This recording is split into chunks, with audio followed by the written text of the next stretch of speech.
नमस्कार दोस्तों, एक और प्रैक्टिस सेट लेकर हम आपके सामने उपस्थित है जो कि सेट नंबर 2 है। यह सेट स्पेशल एएलपी सीबीटी2 एग्जाम के लिए हम चला रहे हैं। एएलपी सीबीटी2 एग्जाम में आप क्वेश्चन देखते भी होंगे, बेसिक क्वेश्चन पूछता है। तो चलिए क्वेश्चन की तरफ चलते हैं। क्वेश्चन एएलपी सीबीटी2 के लिए बहुत इंपॉर्टेंट होने वाला है। क्या है पहला क्वेश्चन, देखिए और बताइए। कहीं ना कहीं सुने भी होंगे इस क्वेश्चन को कि मानव शरीर से गुजरने वाली धारा का परिमाण यदि निम्नलिखित हो तब आघात की अनुभूति नहीं होगी। माने आघात की अनुभूति नहीं होगी का मतलब कि आपको करंट का अनुभव ही नहीं होगा। तो बच्चा इस विकल्प के अनुसार पहला विकल्प है 1 मिली एम्पियर से कम, 8 से 15 मिली एम्पियर के मध्य, कि 1 से 8 मिली एम्पियर, कि 10 से 40 मिली एम्पियर। तो आप जानते होंगे कि 1/10 एम्पियर अर्थात 100 मिली एम्पियर की करंट, 100 मिली एम्पियर की करंट यदि 2 सेकंड तक शरीर में प्रवेश करता है तो आदमी मर जाता है। अब मतलब कि किसी भी मनुष्य के शरीर में 100 मिली एम्पियर की करंट 2 सेकंड तक प्रवाहित होगी तो आदमी मर जाएगा। 100 मिली एम्पियर बहुत ज्यादा है। अच्छा, 1 एम्पियर तो बहुत ज्यादा हो जाता है। 1 एम्पियर तो पूछिए मत, बहुत ज्यादा करंट है। यहाँ मिली एम्पियर की बात की जा रही है। अच्छा, 2 सेकंड तक ये बहुत ज्यादा है। 50 20 से 50 मिली एम्पियर तक भी अगर आपके शरीर में प्रवेश करती है तो यहाँ पर ना शब्द लग जाता है। मतलब कि दर्दनाक एक्सीडेंट हो सकता है करंट के कारण, अगर 20 से 50 मिली एम्पियर का होता है तब। अच्छा, और इससे भी कम अगर 15 मिली एम्पियर, 10 से 15 के आसपास, 10 मिली एम्पियर के आसपास अगर करंट है तो आपको आभास होगा कि करंट है। मतलब उतना खतरा की बात नहीं होगा 10 मिली एम्पियर तक। 10 मिली एम्पियर चाहे 15 मिली एम्पियर, 10 से भी कम उतना आभास नहीं होगा, लेकिन आभास होगा कि करंट है इसमें, लेकिन उतना खतरे की बात नहीं होगी। अनुभव आप कर सकते हैं 10 मिली एम्पियर तक। लेकिन 1 मिली एम्पियर की अगर करंट की बात करें तो आभास ही नहीं होगा कि करंट भी है कि नहीं। 1 मिली एम्पियर अथवा 1 मिली एम्पियर से कम अनुभव ही नहीं होगा। बहुत कम है ना 1 मिली एम्पियर। आप मर सकते हैं 2 सेकंड के लिए 100 मिली एम्पियर, और 20 से 50 मिली एम्पियर की करंट है आपके शरीर में तो बहुत दर्दनाक शॉक लग सकती है, दुर्घटना हो सकता है करंट के कारण। जबकि 20 से कम 10 मिली एम्पियर के आसपास करंट है तो अनुभव बस होगा, और 10 से भी कम 1 मिली एम्पियर से कम होगा तो अनुभव ही नहीं होगा। वही पूछा है कि आघात की अनुभूति ही नहीं होगी, अनुभूति नहीं होगी तो 1 मिली एम्पियर से कम रहेगा तब। और बाकी सब करंट ज्यादा है, 15 मिली एम्पियर भी आभास होगा आपको, यहाँ आभास की नहीं बात बोला है। तो ये सब ज्यादा है, 1 से कम इसका सही जवाब होगा। A option is right answer. जानते रहिएगा 90 वोल्ट तक कम वोल्टेज रहेगा तो भी शॉक नहीं लगता है, 90 वोल्ट से ज्यादा होता है तब शॉक लग जाती है। तो 90 वोल्ट से ज्यादा और करंट 10 से मिली एम्पियर से कम रहेगा तो कोई खतरा की बात नहीं है। आगे, विद्युत धारा से लगी आग को बुझाने के लिए, विद्युत धारा के कारण लगी आग को बुझाने के लिए जल का प्रयोग नहीं किया जाता है। यह आईटीआई में आप कई बार पढ़े होंगे, हाईलाइट करके पढ़ाई जाती है कि जो आग लग जाती है तो जल का प्रयोग नहीं किया जाता है। अगर इलेक्ट्रिक सर्किट में आग लगी है तब तो विद्युत धारा के कारण लगी आग बुझाने के लिए जल का प्रयोग नहीं किया जाता है। क्योंकि अब क्यों नहीं किया जाता है, ऑप्शन पढ़ते हैं। उससे इलेक्ट्रोक्यूशन हो सकता है, उससे तार में खराबी आ जाती है, उससे विद्युत अपघटन हो जाता है, उपयुक्त सभी। विद्युत अपघटन और तार में खराबी, ये तो विकल्प लग नहीं रहा है। तो जब दोनों गलत हो गया तो उपयुक्त सभी तो होगा नहीं, एक ही ऑप्शन बच गया। वैसे भी जो जल होता है उसमें आयन बनता है तो इलेक्ट्रोक्यूशन हो सकती है ना, आग लग सकती है आपको। उस करंट के उस जल के कारण आग लगी हुई है इलेक्ट्रिक सर्किट में और जल डाल रहे हैं तो उस जल के कारण आप तक करंट पहुंच सकती है, आपको खतरा पहुंचा सकती है, इसलिए जल का प्रयोग नहीं किया जाता है। अच्छा, एक्सटिंग्यूशर का प्रयोग करेंगे तो किस टाइप का एक्सटिंग्यूशर का प्रयोग करेंगे? जैसे बी टाइप का पेट्रोलियम में किया जाता है, सी टाइप का गैस में किया जाता है, उसी तरह इलेक्ट्रिक शॉक में एक्सटिंग्यूशर क्लास डी टाइप का प्रयोग आग लग जाती है तो प्रयोग किया जाता है। तो यह भी पूछ लेता है क्वेश्चन कि किस प्रकार के एक्सटिंग्विशर का प्रयोग करेंगे इलेक्ट्रिक सर्किट में आग लगती है तो क्लास डी टाइप। चलिए आगे चलते हैं, इसका ए ऑप्शन लीजिए राइट आंसर। विद्युत आवेश प्रवाहित हो सकता है। अब विद्युत आवेश चालक में प्रवाहित होता है। अरे भैया, हम लोग करंट किसे कहते हैं? आवेश प्रवाह की दर विद्युत धारा कहलाता है। तो आवेश प्रवाहित होता है सिर्फ कंडक्टर में होता है। कंडक्टर विद्युत रोधी मतलब इंसुलेटर होता है, तो गलत है। चालकों के माध्यम से ये सही है, विद्युत रोधी गलत है, और चालकों और अचालकों तो ये भी गलत है। इसका कौन सा option? B option is right answer. आप जानते होंगे। अच्छा, आई जो होता ही है delta Q upon delta T होता है। आई बराबर delta Q upon delta T, माने आवेश प्रवाह की दर विद्युत धारा कहलाता है। विद्युत धारा का मात्रक एम्पियर होता है। विद्युत धारा एक अदिश राशि है, वास्तव में टेंशन, लेकिन विकल्प में अदिश देता है, तो विद्युत धारा एक अदिश राशि होता है। आवेश, आवेश का मात्रा कूलाम होता है, जानते रहिएगा। अगला क्वेश्चन क्या है कि प्रति इकाई तापक्रम में बदलाव, माने प्रति इकाई टेम्परेचर में बदलाव, जैसे 1 अंशी के बाद 2 अंशी, 2 अंशी के बाद 3 अंशी, चाहे 13 अंशी के पहले 12 अंशी, चाहे 13 अंशी के बाद 14 अंशी, यानी 1 अंश सी में बदलाव, वही प्रति इकाई टेम्परेचर में बदलाव। आगत प्रति संतुलित विभव के बदलाव की औसत दर क्या कहलाती है? पूछा हुआ है ना कि प्रति यूनिट टेम्परेचर में बदलाव, पूछा क्या हुआ है कि विभव, देखिए ना, आगत प्रति संतुलित विभव के बदलाव, विभव प्रवणता की औसत दर क्या कहलाती है? तो विभव बदलाव की औसत दर ऊष्मा कहलाता है। विभव, विभव जो होता है ना पोटेंशियल, जैसे पोटेंशियल ग्रेडियंट कहा जाता है, तो विभव की औसत दर ऊष्मीय प्रवाह, यहाँ बहाव लिखा हुआ है तो वही बात है ना, बहाव चाहे प्रवाह, तो ऊष्मी प्रवाह कहलाता है। ये आपने राइट आंसर, परिभाषा है ऊष्मी प्रवाह का कि प्रति मतलब 1 अंश सी पर विभव प्रवणता का औसत दर ऊष्मी प्रवाह कहलाता है। तो विभव प्रवणता का औसत दर ऊष्मी प्रवाह कहलाता है प्रति अंश सी पर। तो ये ऑप्शन इज राइट आंसर। अगला अगला क्वेश्चन क्या है कि किसी कुंडली का कुंडलन प्रतिरोध निम्नलिखित द्वारा बढ़ाया जा सकता है। प्रतिरोध की बात कर रहा है कि कुंडलन प्रतिरोध निम्नलिखित द्वारा बढ़ाई जा सकती है। तो प्रतिरोध की जब बात किया हुआ है, बोला हुआ है ना कि किसी कुंडली का, कोई भी कुंडली है, आप कापर, मान लीजिए कापर वायर का ही कुंडली कॉइल बना रहे हैं, तो जितना उसमें टर्न ज्यादा रहेगा उतना लंबाई बढ़ेगी और उतना प्रतिरोध बढ़ेगा। क्यों? क्योंकि जो रेजिस्टेंस होता है आर बराबर रो यल बटा में ए, जितना लंबा वायर उतना प्रतिरोध ज्यादा होगा, जितना टर्न बढ़ाएंगे लंबा वायर होगा ही होगा। और भी कहा जाता है कि जितना पतला वायर उतना प्रतिरोध बढ़ेगा। एरिया माने मोटा, तो जितना मोटा लेंगे प्रतिरोध कम होगा, क्योंकि एरिया ज्यादा तो प्रतिरोध कम, तो मोटा वायर का प्रतिरोध कम होता है और पतला वायर का प्रतिरोध ज्यादा होता है। तो अब यहाँ कुंडलन का प्रतिरोध बढ़ाना है, तो फेरों की संख्या बढ़ाकर, एकदम सही है, फेरों की संख्या बढ़ाएंगे तो लंबाई बढ़ेगी, प्रतिरोध बढ़ेगा, पहला तो सही है। पतले तार का प्रयोग करके, ये भी सही है, पतला तार लेंगे तो प्रतिरोध बढ़ेगा। तीसरा, फेरों की संख्या तथा पतले तार का प्रयोग, ये तो दोनों सही है। आगे, कोर सामग्री को बदलाव करके, तो कोर सामग्री को बदलाव करके नहीं होगा ना, कोर मटेरियल की बदलाव करके प्रतिरोध नहीं बढ़ाएंगे हम लोग, फेरों की संख्या और पतला वायर का प्रयोग करके। C option is right answer. चलिए आगे चलते हैं। अगला क्वेश्चन क्या है कि बिजली के उपकरण की धातु, बिजली के उपकरण की धातु की केसिंग को निम्नलिखित को सदैव सुनिश्चित करने के लिए भू संपर्कित किया जाता है। भू संपर्कित का मतलब ना अर्थिंग, कोई भी बिजली के उपकरण की धातु को, कोई मोटर ही है, मोटर का जो धातु सबसे ऊपरी परत होती है उसको ये भू इलेक्ट्रोड मतलब अर्थिंग कर दी जाती है। तो अर्थिंग क्यों की जाती है? क्योंकि जो इंस्टॉलेशन होता है उसको सुरक्षा प्रोवाइड कराए, मशीन को, पूरा हमारा जो कनेक्शन है, इंस्टॉलेशन है, उसको सुरक्षा प्रोवाइड कराए, मनुष्य को भी शॉक लगने से भी सुरक्षा प्रोवाइड कराए। आपको भी तो झटका लग सकता है अगर अर्थिंग नहीं, कोई मोटर है, मोटर की बॉडी को अर्थिंग नहीं किया है, अगर लीकेज करंट के कारण बॉडी पर करंट आ रही है, आप टच करेंगे तो आपको भी तो शॉक लग सकती है।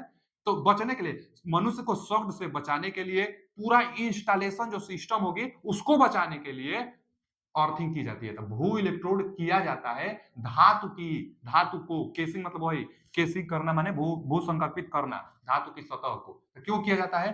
प्रचालक की सुरक्षा के लिए, प्रचालक मतलब जो ऑपरेटर है, जो चला रहा है, जैसे मनुष्य है मोटर को चला रहा है, तो केवल मनुष्य की सुरक्षा के लिए कि उपकरण की सुरक्षा के लिए कि इंस्टॉलेशन, तो इंस्टॉलेशन व्यवस्था मारेंगे क्योंकि इंस्टॉलेशन के अंतर्गत सब कुछ आ जाएगा। इंस्टॉलेशन का मतलब क्या होता है? कोई भी सिस्टम होता है, कोई भी मोटर है, जनरेटर है, आप सेट करेंगे, मोटर है, जनरेटर है, कहीं किसी व्यवस्था पर आप सेट करेंगे तो पूरा व्यवस्था को, पूरा इंस्टॉलेशन जो व्यवस्था होती है उसी को तो इंस्टॉलेशन कहते हैं। तो इंस्टॉलेशन की सुरक्षा, इंस्टॉलेशन मतलब पूरा जो प्रोसेस होता है सबको बोल दिया जाता है। तो इंस्टॉलेशन की सुरक्षा करने के लिए हम लोग भू इलेक्ट्रोड करते हैं। C option is right answer. अगला क्वेश्चन, दशमलव प्रणाली में 8 बाइनरी प्रणाली में रिक्त स्थान के समतुल्य होता है, माने 8 दशमलव में है, बाइनरी में आपसे पूछा है। एक ट्रिक आता है ना, याद कर लीजिए कि 2 4 माने डबल करते जाइए, 2 का डबल 4, 4 का डबल 8, 8 का डबल 2 4 8 16 32, इसी तरह। अब जितना डेसिमल नंबर लाना है ना, वहां एक एक रखते जाइए, बाकी सबको जीरो रखना है। तो 2 का पावर 0 का मान 1 भी होता है ना, 2 का पावर 0 का मान 1, यानी 1 2 4 8 16 32, इसी तरह। अब हमको 8 चाहिए, हमको क्या चाहिए बच्चा? 8 चाहिए। अच्छा, 8 चाहिए तो 8 के यहाँ 1, क्योंकि 8 चाहिए तो 8 के यहाँ 1, अब बाकी सब क्या कर देंगे? हम 0 कर देंगे। इसमें आप देख लीजिए कौन सा ऑप्शन, एक ही ऑप्शन है, C option is right answer. भैया 8, अच्छा अभी ये तो ठीक है, बाइनरी नंबर ये हम पकड़ लिए। अभी हमको मान लीजिए 10 चाहिए, हमको 10 का बाइनरी नंबर बताइए, 10 का। तो 10 बताने के लिए ना क्या करेंगे, एक 8 एक 2, 8 2 10 होगा ना, तो जहां जिसको जोड़कर 10 हो रहा है उसको एक करिए, 8 को एक करिए और 2 को भी एक करिए, और बाकी 4 के नीचे 0, 1 के नीचे 0। तो ये जो बाइनरी नंबर है ना 1010, ये 10 का बाइनरी नंबर है। कोई कह देगा हमको 5 का बताइए, तो 5 का बताने के लिए आप क्या करेंगे, 4 एक 5 होगा ना, तो 4 के एक करिए और 1 के एक करिए, 4 1 5 हो जाएगा। 2 कहाँ का करेंगे तो 0। तो यह जो है ना बच्चा, ये 5 का बाइनरी नंबर है। समझ गए होंगे ना? तो बस ये ट्रिक याद कर लीजिए कि 1 2 4 8 16 32 64, इसी तरह डबल करते जाइए, और जितना नंबर डेसिमल में देगा बस फिट बैठाइए, जिस पर फिट बैठ जा रहा है उसको 1, बाकी सबको 0 करके बता देंगे। तो 8 का binary number C option is right answer. चलिए आगे चलते हैं। अगला क्वेश्चन क्या है कि डीसी मशीन की चाल यदि दोगुनी कर दी जाए, डीसी मशीन में चाल दोगुनी कर दी जाए और फ्लक्स स्थिर रहे, तब ईएमएफ का होगा। फ्लक्स को स्थिर, अच्छा जी, ईएमएफ का होगा इंड्यूज ईएमएफ बराबर हम लोग जानते हैं फाई जेड एनपी बटा में 60 ए, सब कुछ कांस्टेंट इसमें होता है। बस हम लोग जानते हैं जो इंड्यूज ईएमएफ होता है वह फाई और जेड पर निर्भर करता है, मतलब जेड तक कंडक्टरों की संख्या है ना एन पर, स्पीड पर, फाई और एन पर निर्भर करता है। अच्छा जी, फाई और एन पर निर्भर करता है इंड्यूस ईएमएफ। अब यहां बोला हुआ है कि फ्लक्स भी कांस्टेंट है, देखिए ना, फ्लक्स भी स्थिर रहे तब ईएमएफ बताइए। फ्लक्स को भी स्थिर, यानी ईजी जो होगा सिर्फ स्पीड पर निर्भर करेगा। इसमें बोला है कि स्पीड को दोगुनी, चाल यदि दोगुनी कर दी जाए, चाल को दोगुनी करेंगे तो इंड्यूस ईएमएफ भी दोगुना होगा, तब इंड्यूज ईएमएफ भी दोगुना दोगुना हो जाएगा। इसका B option is right answer. जानेंगे फॉर्मूला, आसानी से बना लेंगे। चलिए आगे, एएलपी में ना ऐसा ही क्वेश्चन आएगा, एकदम बेसिक बेसिक क्वेश्चन।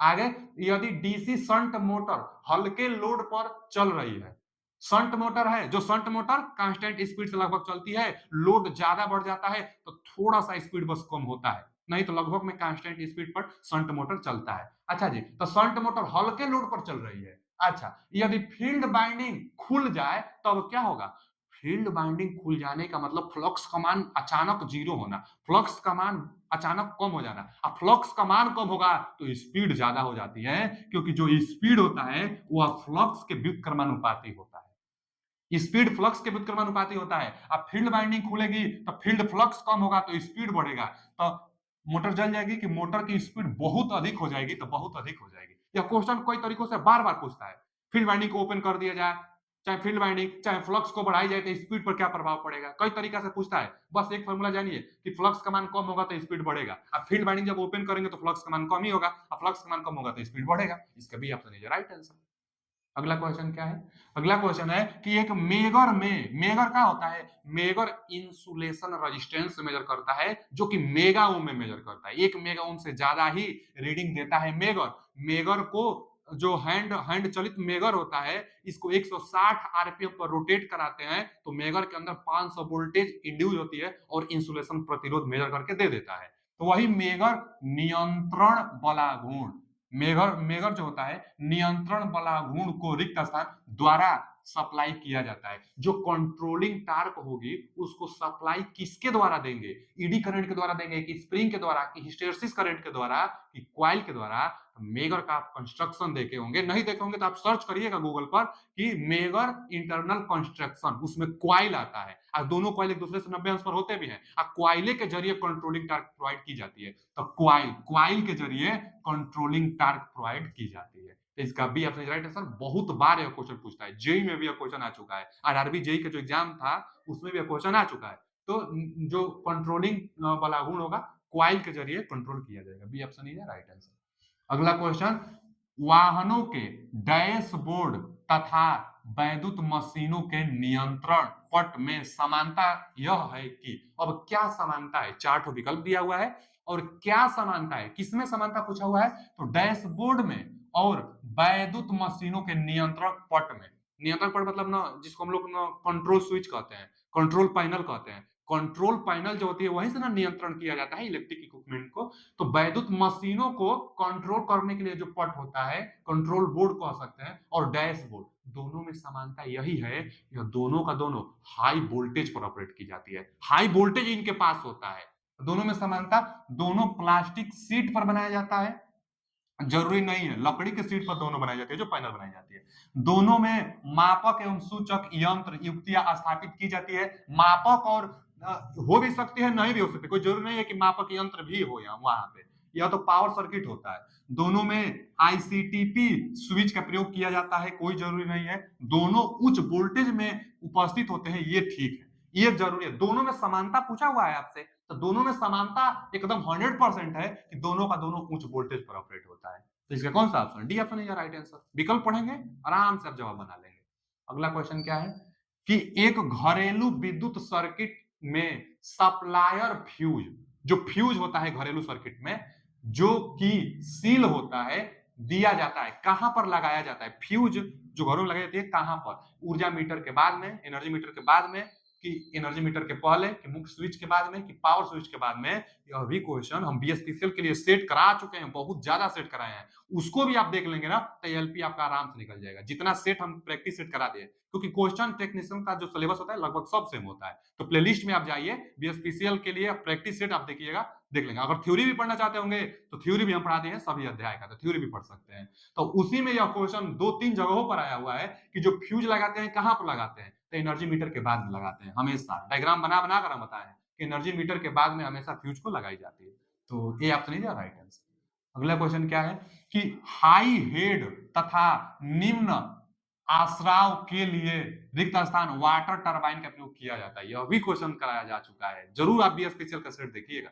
देखिए ना, हाई हेड तथा निम्न स्राव के लिए तो एक ही पहचान है, हाई हेड के लिए पेल्टन टरबाइन का प्रयोग किया जाता है, लो हेड के लिए कपलान टरबाइन का, और मीडियम हेड के लिए फ्रांसिस टरबाइन का प्रयोग किया जाता है। तो यहाँ पर हाई हेड होता क्या है, तो 300 मीटर से ऊपर डैम जो बनाई जाती है ना, डैम की जो हाइट होती है 300 मीटर से एवब है, जो जल इकट्ठा होगा वो बहुत ज्यादा ऊंचाई तक, तो इसी को हम लोग हाई हेड कहते हैं। तो हाई हेड के लिए जो टरबाइन प्रयोग करेंगे पेल्टन टरबाइन, ये आप चलिए राइट आंसर। मीडियम के लिए फ्रांसिस, और लो हेड के लिए वो कैपलन टरबाइन का प्रयोग किया जाता है। यहाँ पर पेल्टन टरबाइन हाई हेड के लिए, ये option is right answer.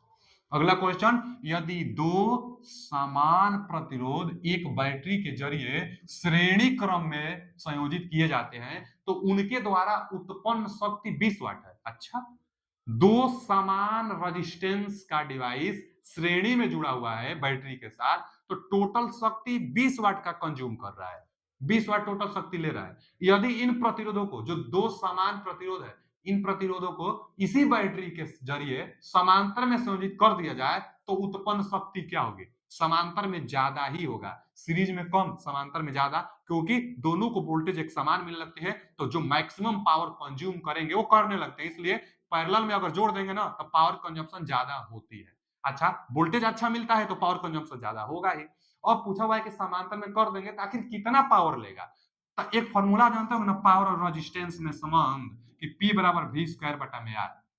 Power और रेजिस्टेंस में संबंध बहुत इंपॉर्टेंट है। अब पैरेलल में वोल्टेज तो बराबर होता है, तो वोल्टेज को निगलेक्ट करिए, P और R में संबंध क्या है, व्युत्क्रमानुपाती का। तो यदि हम P1 संबंध है P2 कहेंगे तो उल्टा है ना, तो आपको R2 संबंध है R1 कहना पड़ेगा, क्योंकि एक दूसरे के व्युत्क्रमानुपाती है। तो P1 के सामने R2 और P2 के सामने R1। ये जानते रहेगा कि पहला हम P1 लेंगे तो सीरीज में, तो P1 के लिए रेजिस्टेंस ये वाला काम करेगा R1, क्योंकि उल्टा है, और P2 के लिए रेजिस्टेंस ये काम करेगा। चलिए हम सॉल्यूशन कर ही देते हैं। हम सोचे कि इसका जवाब कमेंट बॉक्स में पूछे आपसे, लेकिन चलिए हम यहाँ बता देते हैं। अच्छा क्वेश्चन है ये, संबंध आप एकदम जानते रहिएगा तभी आप क्वेश्चन बना पाएंगे। अच्छा, अब श्रेणी में जब था तो 20 वाट पावर ले रहा था, यानी यहाँ पर 20 रख देंगे, बटा में P2 समांतर में हमको निकालना है जी, ठीक है। अब R2 मतलब समांतर में टोटल प्रतिरोध कितना हो जाएगी, R2 जो P2 है समांतर के लिए है ना जी, तो जो R2 होगा समांतर में प्रतिरोध, दोनों जब बराबर है तो समांतर क्रम में जो प्रतिरोध होगा R/2 होगा। आप तो जानते होंगे कि 2 R ओम का 2 अगर बराबर रेजिस्टेंस है तो समांतर में प्रतिरोध R/2 होता है। अच्छा जी, और R1 सीरीज वाला है ना, तो सीरीज में प्रतिरोध 2R होगा, ये भी आप जानते हैं। 2R होता है ना, जो दोनों प्रतिरोध सीरीज में जुड़ जाता है, पैरेलल में आधा हो जाता है। तो R2 जो था पैरेलल के लिए था, और R1 जो था सीरीज के लिए था। अब देखिए यहां से ना ये R कट जाएगा, नहीं तो चलिए हम आगे बढ़ा देते हैं इसको। क्या करेंगे कि 20 बटा में P2 है, यहां पर क्या है आर बटा में 2, आर बटा में 2 है, अब बाटा में पहले से 2 आर है, बटा में पहले से 2 आर है, तो एक आर से एक आर ये कट जाएगा, 1 बटा में 4 बचेगा, 1 बटा में 4 का 20 में गुणा करेंगे तो 20 चौक 80, यानी P2 का जो मान निकल कर आ रहा है 80 वाट निकल कर आ रहा है, 1 बटा 4 20 चौक 80, तो कितना निकल कर आ रहा है बच्चा 80 वाट। तो इसका देख लीजिए ऑप्शन कौन सा सही है, D option is right answer. बस बस रिलेशन आप जानते रहेंगे तो सवाल बना लेंगे। चलिए आगे चलते हैं, D option is right answer. अगला क्वेश्चन क्या है, आकाश में किनके बीच आवेश के प्रवाह के कारण बिजली चमकती है, नहीं जानते हैं तो जान लीजिए, जो बिजली चमकता है आकाश में पॉजिटिव और निगेटिव आयन के कारण चमकता है। आकाश में सबसे ज्यादा आयन निगेटिव होता है और निगेटिव के कारण ही निगेटिव और उसका अपोज करने के लिए पॉजिटिव भी बनता है, तो पॉजिटिव और निगेटिव दोनों प्रकार के आवेश के कारण ही बिजली बनता है, और जो बिजली बनता है उसमें वोल्टेज इतना ज्यादा होता है कि 1 लाख वोल्टेज इंड्यूस करता है, बहुत ज्यादा वोल्टेज होता है, बहुत ज्यादा वोल्टेज होता है बिजली में, लेकिन बनता है दो विपरीत आवेशों के कारण। तो सही है, दो विपरीत आवेशित बादलों के कारण, एक पॉजिटिव और एक निगेटिव आवेश वाले, अगर पॉजिटिव निगेटिव आयन वाले बादल होंगे और दोनों में घर्षण होगी तो बिजली बनती है, वहां से वोल्टेज बनता है वहां से। तो ए ऑप्शन राइट आंसर, विपरीत आवेश के ही कारण बिजली में बिजली बनती है, चमक उत्पन्न होता है। आगे, प्रिंटेड सर्किट बोर्ड जिसको पीसीबी कहते हैं, एक बार तो पूछा था कि पीसीबी का फुल फॉर्म बताइए, तो पीसीबी का full form printed circuit board. कैसे बनाए जाते हैं, कैसे बनाए जाते हैं, तो अच्छा पीसीबी आप जानते होंगे ना, जो पीसीबी होता है क्या होता है, एक सर्किट बोर्ड होता है जिसमें बहुत ज्यादा इंटरनल कनेक्शन होता है। अब आप बाहर से जो कुछ भी आप बनाना चाहेंगे, एंड गेट आर गेट जो भी इलेक्ट्रॉनिक कनेक्शन आप बनाना चाहेंगे तो इसी के जरिए पीसीबी के जरिए आप बना सकते हैं, लेकिन यह पीसीबी कैसे बनेगा यही पूछा हुआ है। जो पीसीबी प्रिंटेड सर्किट बोर्ड जो बनता है ना, प्रिंटेड सर्किट बोर्ड का मतलब ये भी आप समझ सकते हैं कि अंदर से कनेक्शन सब कुछ होता है और ऊपर से ना वह प्रिंटेड किया गया होता है, यहाँ आर गेट मान लीजिए लगा लीजिए, वो प्रिंटेड मतलब वो ना देखेंगे ना तो आपको पता चल जाएगा कि अच्छा यहाँ कनेक्शन हम कर सकते हैं, ये हम डिवाइस में OR gate AND gate XOR gate जो भी गेट बनाना हो अपने ऑपरेशन के अकॉर्डिंग आप बना सकते हैं, तो सब कुछ प्रिंटेड रहता है इस बोर्ड पर। बस आपको क्या करना होता है कि बस जो होल रहते हैं ना, होल में आपको जो भी वायर होगी उसको आप लॉक कर सकते हैं, फंसा सकते हैं, कनेक्शन आप बना सकते हैं, तो प्रिंटेड सर्किट बोर्ड कहते हैं इसको। अच्छा जी, तो जो प्रिंटेड सर्किट बोर्ड होता है बनता कैसे है, तो इंटरनल जो कनेक्शन होगा, आंतरिक जो कनेक्शन होगी उसमें ना कापर इलेक्ट्रोप्लेटिंग की जाती है, जो कापर होता है ना उस पर कापर कापर जो होती है उसी पर इलेक्ट्रोप्लेटिंग करके कनेक्शन बनाई जाती है, तो इलेक्ट्रोप्लेटिंग करेंगे यहाँ पर, देखिए ना इलेक्ट्रोप्लेटिंग के जरिए से पीसीबी बनाई जाती है। मतलब इलेक्ट्रोप्लेटिंग क्या होता है, एक धातु की कोई सतह है उस पर दूसरी धातु की सतह चढ़ाना ही इलेक्ट्रोप्लेटिंग कहलाता है, तो कापर धातु की सतह इसके अंदर चढ़ाई जाती है, तभी तो कनेक्शन पूरा जुड़ा रहेगा। तो इसका B option is right answer, electroplating के जरिए बनाई जाती है। अच्छा, क्वेश्चन कैसा लगा कमेंट करके जरूर बताइएगा। पीडीएफ पाने के लिए मौर्य टेक्निकल 25 का लिंक लगा हुआ है टेलीग्राम का, उससे ज्वाइन हो जाइए, और भी आगे हम आपके लिए वीडियो लेकर आते रहेंगे। लाइक सब्सक्राइब जरूर करिएगा। मिलते हैं अगले वीडियो में, थैंक यू।